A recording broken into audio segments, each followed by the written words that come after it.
take this advantage, I think we can pick up some major talent from this event.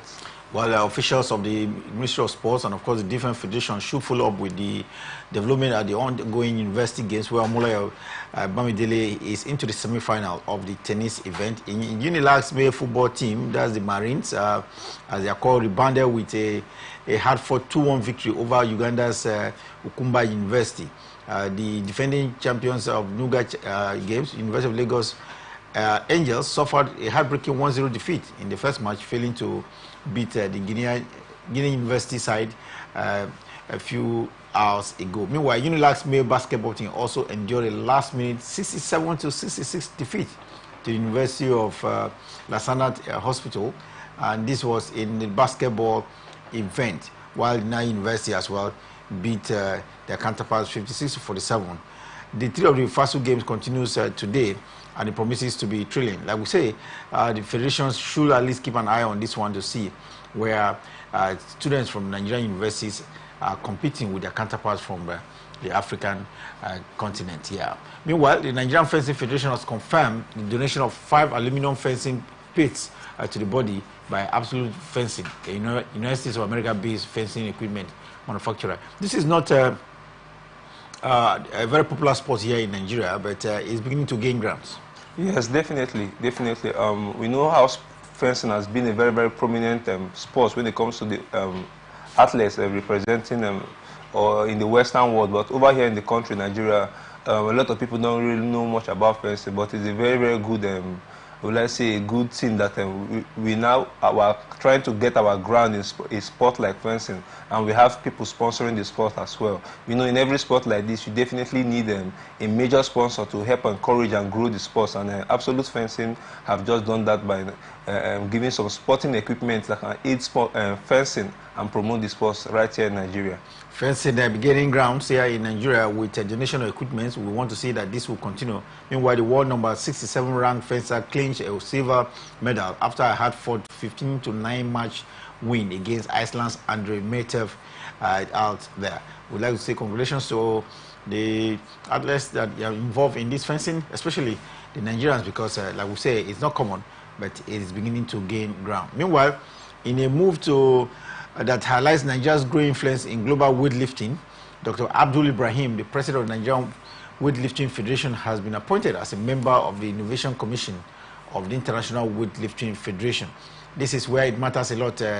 Miracle politics, you can't really divest it from it. With a Nigerian appointed into the global body of weightlifting, we can begin to gain grounds. Weightlifting is not a sport where Nigerians should shy away from the continental body or world body.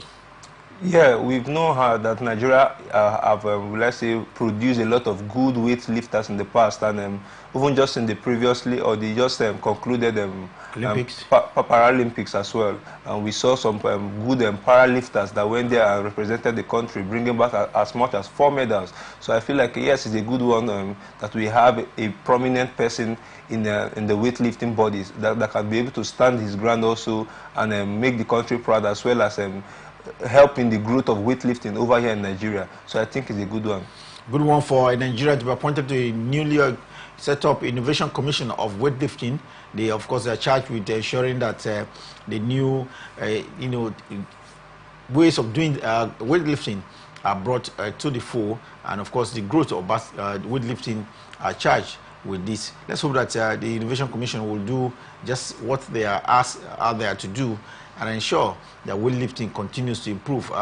There has to be some kind of innovation the way the sports of weightlifting is conducted. Meanwhile, the ongoing National Women-Sponsored Basketball League is getting more exciting with some intriguing results. Talking about results, all eyes have been on the custom basketball team in the Savannah Conference and the First Bank basketball team in the Atlantic Conference, because both sides right now have recorded 100% in their first game decided in Lafia and Akure, respectively. Local basketball, this is the league, and it should continue with this kind of results we are getting. We saw the Titans defeat Customs by 54-52 in a very tight encounter, and they put a lot of the fans on the edge of their seats. The basketball here in Nigeria, yes, when we get to see the national teams, we don't see local-based players in the squad. But now we need to keep an eye on how this league develops in Nigeria.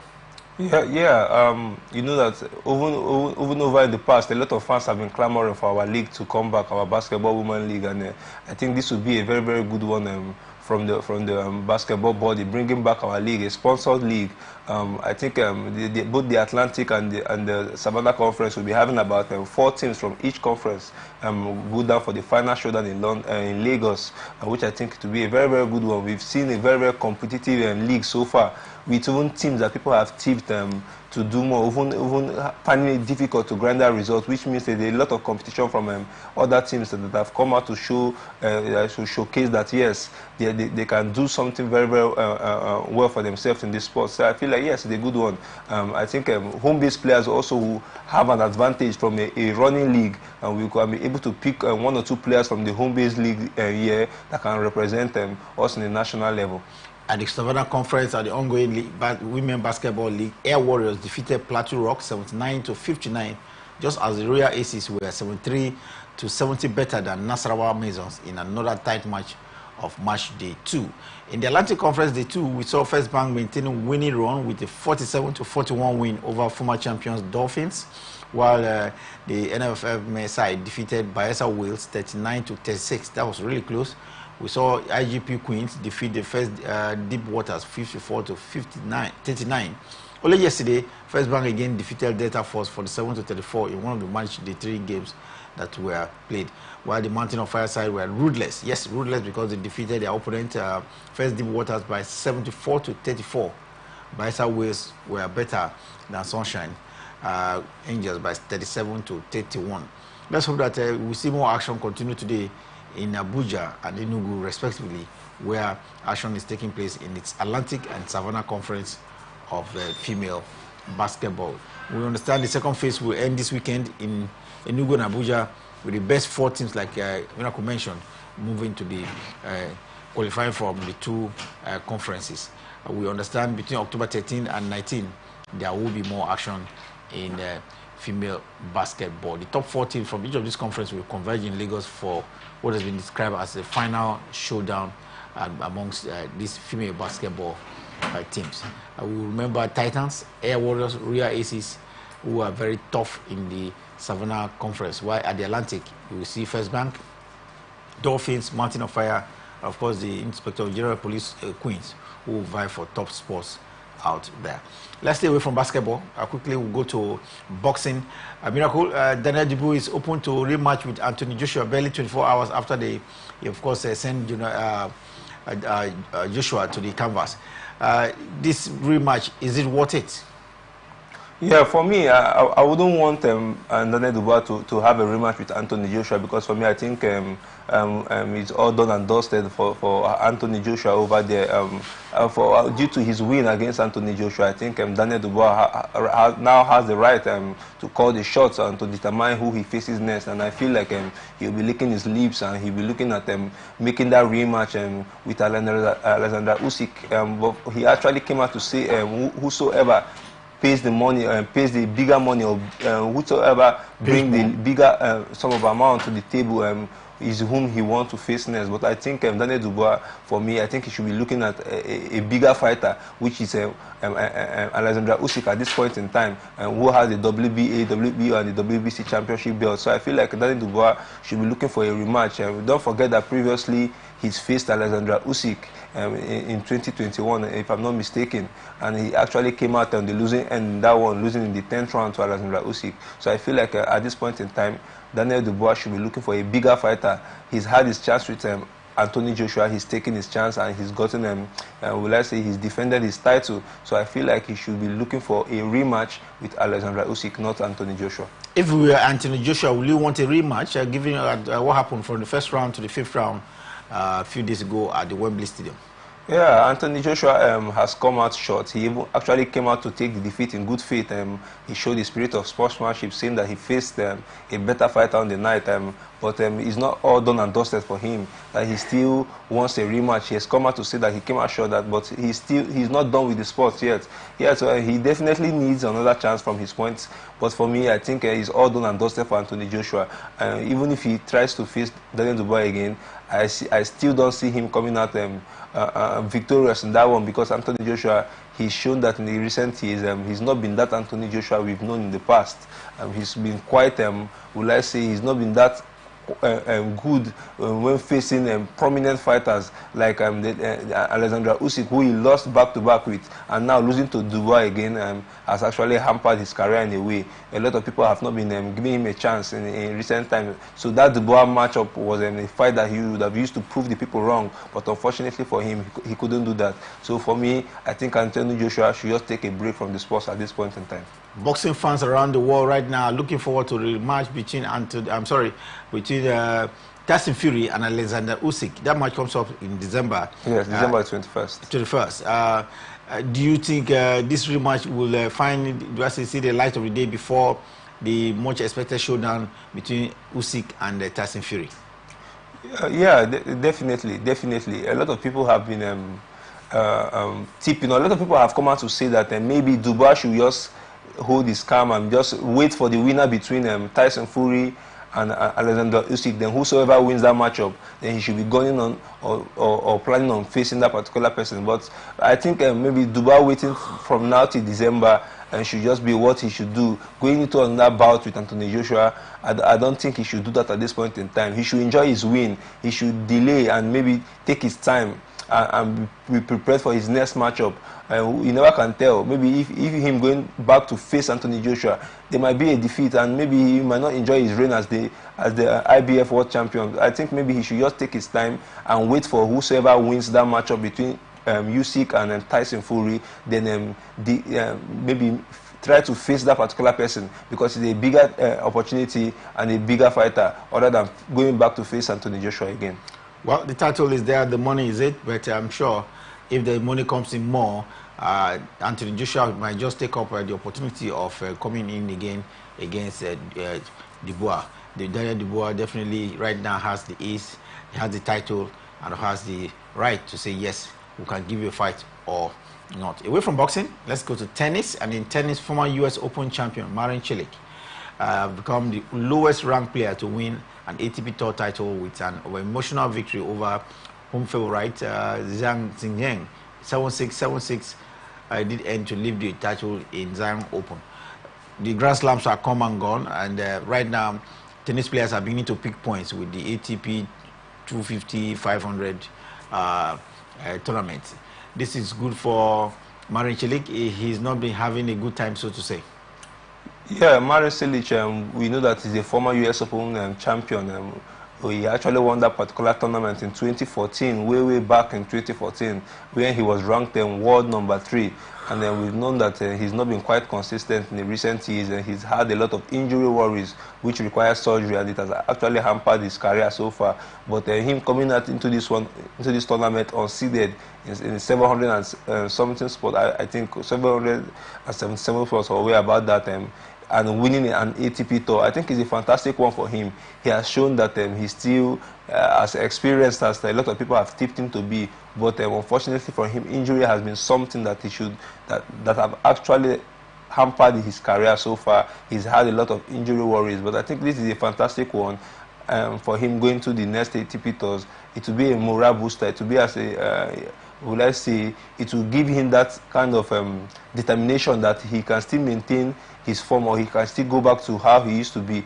For me, it's a fantastic one from Marin Cilic. Marin Cilic improving on his ranking from 700 right now, should be somewhere around the 400 mark, courtesy of that win at the Zion Open. And I would say congratulations to him. He has dedicated his victory to his wife and 2 children. Like you mentioned, he's been inactive, injury being a major concern for him. Do you think because of this persistent injury, he played just about 2 or 3 games in 2003, now just about few as well year 2024? Do you think Marin Cilic should consider maybe quitting from the game? We know that he's been in around tennis for around of tennis for a while now. Over the past 2 or 3 years, he's been not really into the sports, but him coming back and winning an ATP tour shows that maybe behind the scenes he's been doing a lot of work, maybe training for this one. His coaching staff maybe are the ones that have advised him to take his time and heal before going into the sport fully. And we've seen how he has come back stronger. You never can tell. Maybe this can be a revival for Marin Cilic. Maybe going into the next year when you have the Grand Slams coming back, maybe he can go into those ones and gunning for the titles. And maybe you never can tell what can happen to the sports. But for me, I think he still has a lot to give for the sports. Well, let's hope that Marin Cilic will heal to what his body is saying. If he's fit, why not continue to play tennis? But if he's, let's say, persistently having one injury concern or the other, then he should think of quitting the sports before it is too late. Time for us to take a break. When we return from the break, we'll go into the ever-busy world of football, where the Nigerian Professional Football League will see encounter between Lobby Stars and Eyimba International. Of course, a rescheduled fixture this should be. And across Europe, Manchester City and Chelsea are in handsome wins at the Carabao Cup. Details when we return from the break. Stay with us. The people of Maiduguri need your help. A catastrophic flood has engulfed the city, leaving over 1 million residents stranded and fighting for survival. Entire communities are submerged, with people trapped inside homes and on rooftops cut off from food, clean drinking water and essential supplies. Health experts are warning of a potential outbreak of deadly diseases, and medical facilities are out of commission. The situation is dire. Helicopters, boats and high-riding trucks capable of navigating the treacherous, waterlogged areas are urgently required to reach the countless men, women and children still awaiting rescue. The Nigerian media is issuing a desperate plea to the government, humanitarian organizations, international actors and citizens across the nation. Step in now, before it's too late. For more information on how you can help, contact Professor Usman A. Tar, the Honorable Commissioner for Information and Internal Security, Borno State, on 0809-233-3955. Every second counts. This is powered by Atlantic Television Network.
Welcome back. Sports Talk here on Atlantic Television Network, and now we'll go straight into football, where struggling Lobby Stars will face an uphill task today when they go up against former African champions Eyimba International of Aba in a rescheduled Nigerian Premier Football League encounter with two.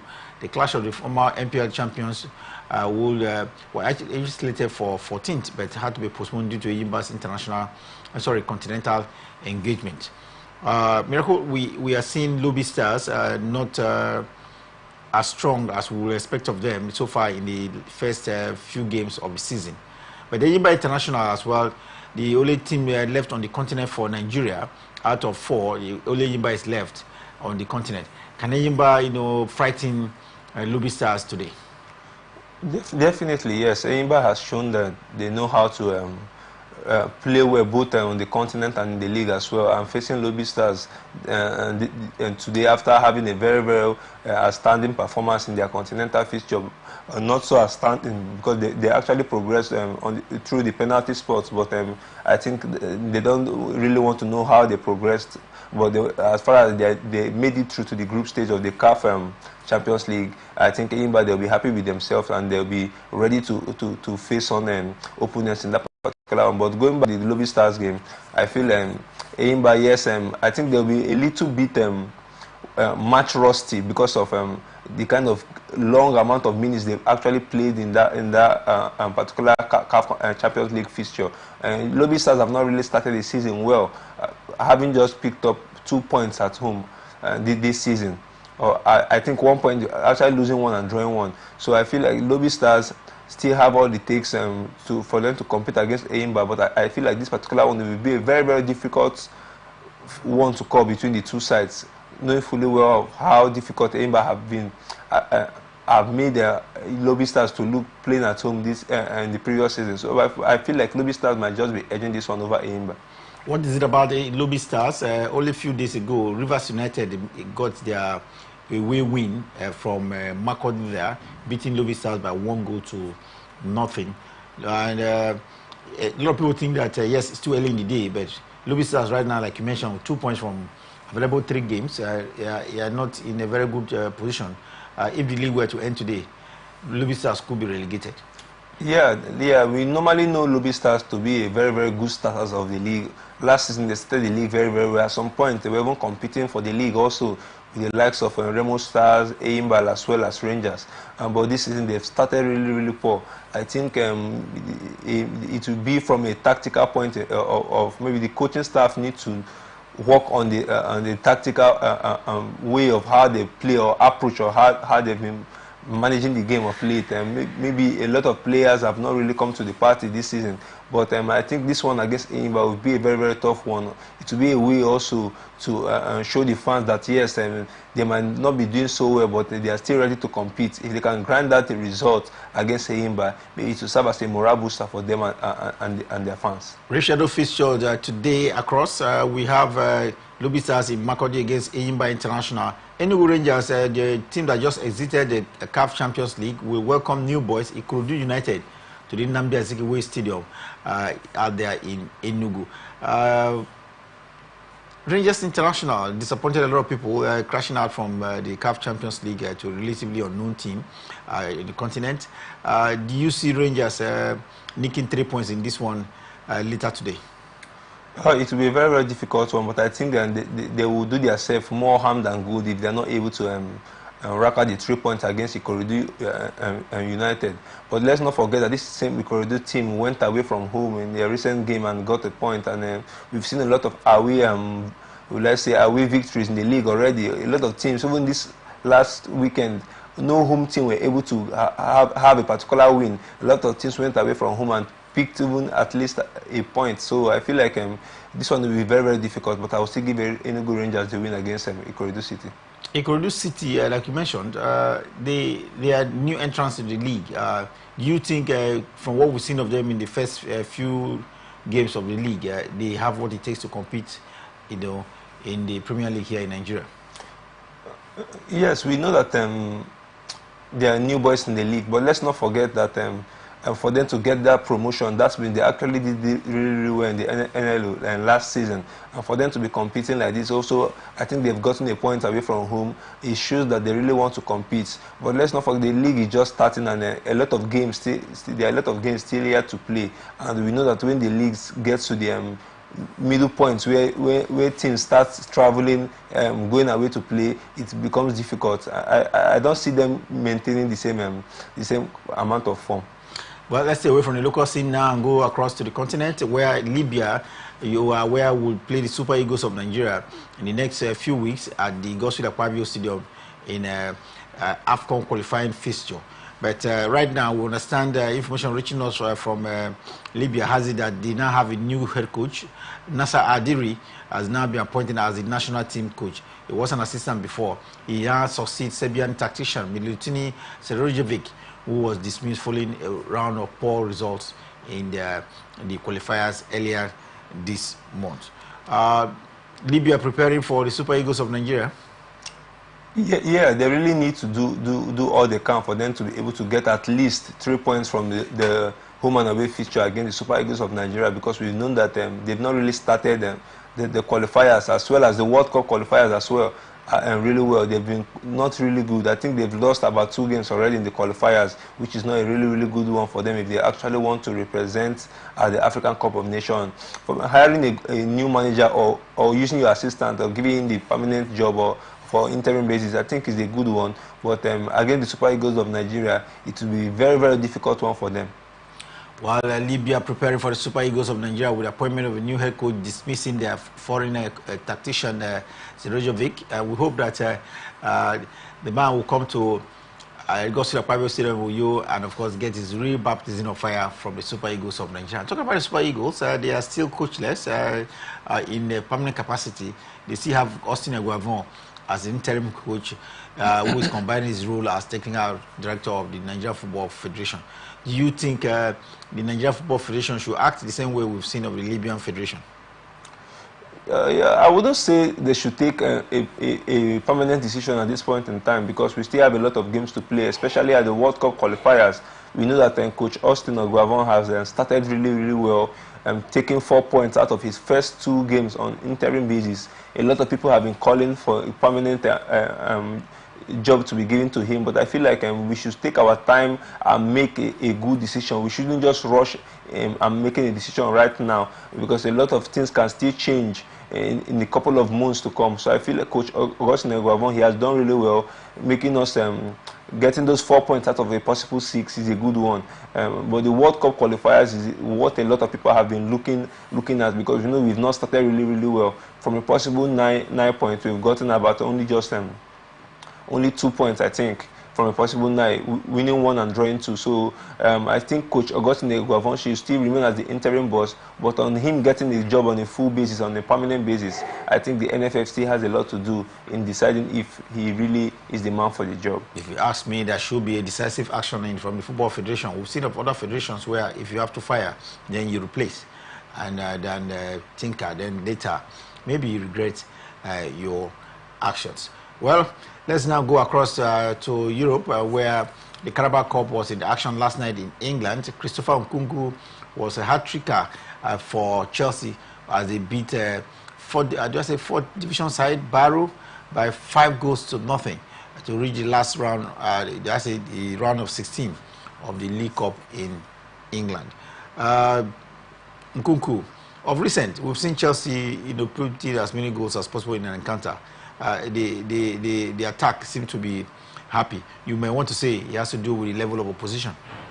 Yeah, we know how they played even in the weekend, the Premier League game against West Ham United, where they went away from home and they showed class in that one with Nicolas Jackson scoring a brace. But going forward to the game they played yesterday in the Carabao Cup, the coach had a lot to do, but he changed a lot of players, giving other players the opportunity for them to showcase themselves. And Christopher Nkunku showed class yesterday. And we all know that the level of the opponent they faced was not really something to write home about. But when you meet teams like this, you show them that you're a bigger thing than them. That's exactly what Chelsea did yesterday with Christopher Nkunku scoring that hat-trick.